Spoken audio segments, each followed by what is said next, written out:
ये जो रोज पब्लिक को भड़काने का कल लखनऊ की सड़कों पर पता चला है 25-26 संगठन सब बटुर गया था। अब बटुर करके पब्लिक को भड़काने के लिए जिस तरह की भाषा बोली गई है और जिस तरह का व्यवहार किया गया है, पूरे कानून व्यवस्था के लिए और इस सरकार के लिए बहुत बड़ी चुनौती है कि बम्बई महानगरी की सबसे ऊंची इमारत,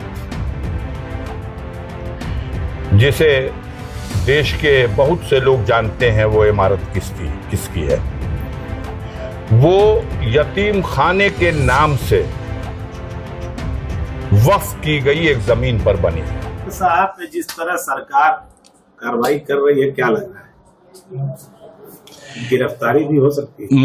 मैं ये समझता हूं कि गिरफ्तारी होना हर समय तैयार रहना चाहिए। लोग व्यवस्था को तानाशाही ढंग से चलाने का प्रयास कर रहे हैं, लेकिन जनता इन्हें विफल कर देगी।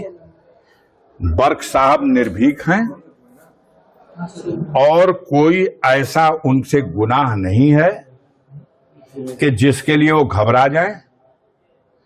हिम्मत है इनको तो उसको गिरफ्तार करें ना। ये एक जनता द्वारा निर्वाचित, लाखों जनता के द्वारा निर्वाचित, आरोप क्या है उनके ऊपर बताओ, कोई आरोप बताओ। हत्या क्या है कि डकैती क्या है, किस चीज का है, बलात्कार का है, पब्लिक को भड़काने का। और ये जो रोज पब्लिक को भड़काने का कल लखनऊ की सड़कों पर पता चला है 25-26 संगठन सब बटुर गया था। अब बटुर करके पब्लिक को भड़काने के लिए जिस तरह की भाषा बोली गई है और जिस तरह का व्यवहार किया गया है, पूरे कानून व्यवस्था के लिए और इस सरकार के लिए बहुत बड़ी चुनौती है। तो उसको उस बड़े गुनाह को पर्दा डालने के लिए बर्क साहब की बात आप चलाइए, लेकिन कहीं कुछ नहीं है। जी, एक अंतिम सवाल, आपको एक कोर्ट से राहत मिली है? अरे कह तो दिया भैया, मान के तू ना मान जी बा तू ना मान जी बा।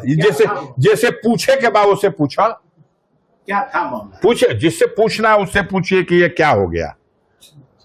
सर जी, एक अंतिम सवाल, मुर्शिदाबाद में दंगे हुए हैं वक्फ कानून के विरोध में, इस पर क्या कहें? मैंने ये खबर अभी पढ़ी देखी नहीं है। जहां कहीं भी देश में इस तरह की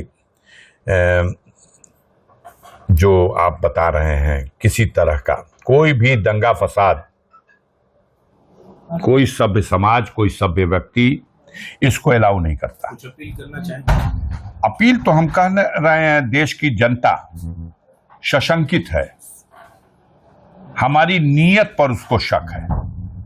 हम कहते कुछ है और करते कुछ है। नीयत पर इसलिए शक है कि हम कह रहे हैं कि अल्पसंख्यक पिछड़ों का हमें बहुत दर्द है और हम उनका हक उनको देना चाहते हैं। और देश के बहुसंख्यक पिछड़ों का हम हक लूट के बैठे हुए हैं, रिजर्वेशन खत्म कर दिए हैं।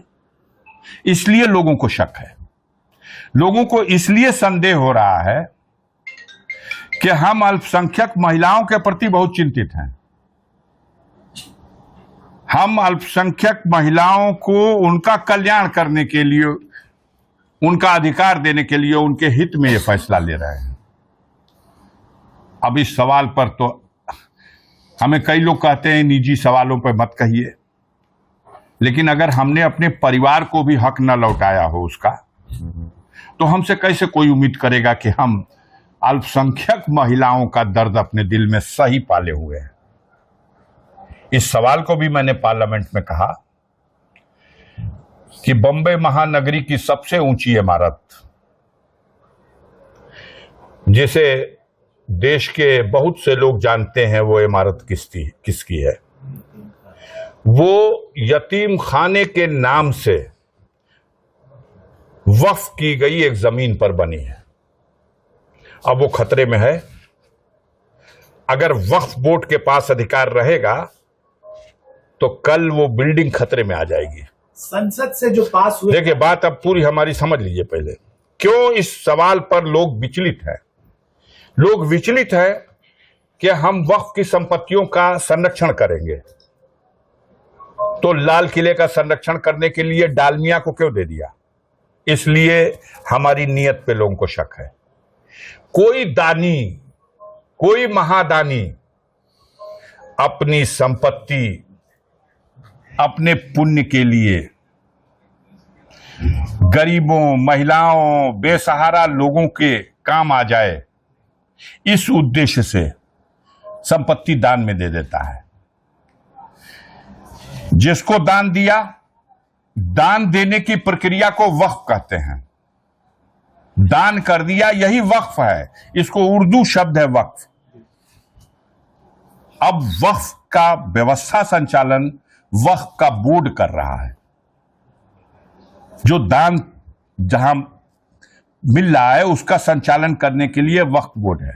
अब वक्फ बोर्ड का संचालन किसी और के हाथ में दिया जाएगा तो लोगों को शक हो रहा है कि ये वक्फ की जो संपत्ति है, ये संचालन करने वालों की बाप की संपत्ति नहीं है, ये उसके एक अमानत के रखवैया हैं। वो किसकी अमानत है? जिसमें से 99% लोग ऐसे होंगे, 90-95%, जिन्होंने वक्फ किया दुनिया से चले गए हैं। तो मरे हुए लोगों की वो अमानत उसका कोई दूसरा कैसे मालिक हो सकता है? वो दे गया कोई मरा हुआ आदमी आपको, और वो दुनिया छोड़ के चला गया। अब आप अगर उसमें कोई बेईमानी कर रहे हैं तो ये आपके ईमान की खोट है। पारदर्शिता होनी चाहिए, लेकिन उस ईमानदारी कराने के नाम पर ऐसा आदमी हाथ में ले ले। सदन के अंदर स्वीकार किया गया कि हम मस्जिदों को, मदरसों को, ईदगाहों को या ऐसी कोई दरसगाहों को जो इस्तेमाल में आ रही हैं उसको छुएंगे नहीं। लेकिन वक्फ की जमीन इतनी ज्यादा है जो अलग ऐसे किसी उपयोग में नहीं आ रही, पड़ी हुई है, उसको हम बेचेंगे और उसके पैसे से हम मुस्लिम महिलाओं के, अब मुस्लिम पिछड़े तबके के लोगों के वेलफेयर का काम करेंगे, उनके हित में उसको खर्च करेंगे। आ गई बात न बेचेंगे और खरीदेंगे। इसलिए लोग शक कर रहे हैं इस देश में दो ही बेचवैया हैं और दो ही खरीदवैया हैं। एक खरीदवैया की वो ऊंची वाली इमारत जो बंबई में चमचमा रही है, वही तो खरीदेगा। अब बेचने वाला कौन होगा? उसी की तो व्यवस्था हो रही है। तो लोगों को पच नहीं पा रहा।